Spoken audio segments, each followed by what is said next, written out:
2 दिवस अगोदर रात्री 12 वाजता मला पंकजा पालवेचे एक कार्यकर्त्याचा कॉल आला आणि मला शिवीगाळ केली आणि मला जीवे मारण्याची धमकी दिली आणि म्हणत होता की तू असं व्हिडिओ बनवू नका पंकजाताईबद्दल. पंकजाताईने काही काम केले नाही त्याच्यासाठी त्याचा तू पर्दाफाश करू नको. धनंजय मुंडेवरती काय तू व्हिडिओ बनवू नको, बोलू नको कोणत्याही. आणि तू काय केली आहे आजपर्यंत, तू बीडमध्ये राहताना तू काय केली आहे, तूनी संपदा मुंडेला न्याय दिला का, तू गोरी गर्जेला न्याय दिला का, असं मला म्हणत होता.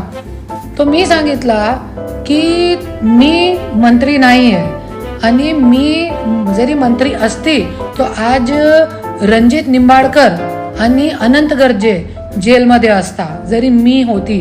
पंकजा पालवे ताईचे जागेवरती मी मंत्री असती तर. पण हे काम जे आहे ते पंकजा ताईचे आहे.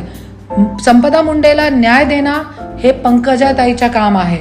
गोरी गर्जेला न्याय देणं ते पंकजा ताईचं काम आहे. ते पंकजा पालवे ताई म्हणतीये ना, ते ओबीसी समाजाची नेता आहे, वंजारी समाजाची मुलगी आहे. ते वंजारी समाजाची महिलांना न्याय देणं त्यांचा फर्ज आहे आणि वंजारी समाजाच्या लोकांनी त्यांना निवडून दिलेलं आहे.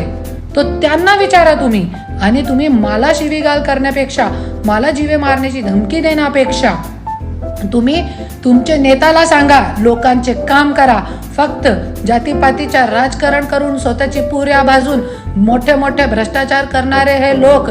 चिक्कीचा घोटाळा केला होता, मोबाईलचा घोटाळा केला होता, माझ्या नवऱ्याने मला सगळं सांगितलेलं आहे. तरी पण मी आज गप्प आहे आणि खूप मोठी आहे ह्यांचे.